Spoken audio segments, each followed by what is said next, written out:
Daddy, నేనంటే నీకెందుకంత ఇష్టం? నీకు వేరే ప్రపంచమే లేదా? నా ప్రపంచం నువ్వే కదా బంగారు తల్లి. జీవితాంతం నా చెయ్యి వదలవు కదా డాడీ? నేను బ్రతికున్నంత వరకు వదలను తల్లి.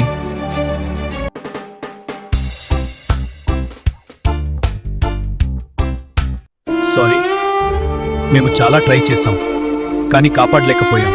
నాన్నా, నన్ను వదిలిపెట్టి వెళ్ళిపోయావా? జీవితాంతం నా చెయ్యి వదలన్నావు కదా నాన్నా. ఇంకా నాకు ఎవరున్నారు ఈ లోకంలో?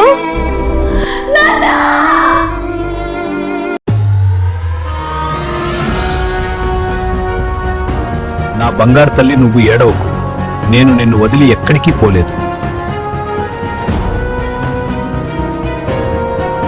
నా తర్వాత నా అల్లుడు నిన్ను ప్రాణంగా చూసుకుంటాడు. నీకు ఏ కష్టం రానివ్వకుండా జీవితాంతం తోడుంటాడు. నువ్వు సంతోషంగా జీవించు బంగారు తల్లి.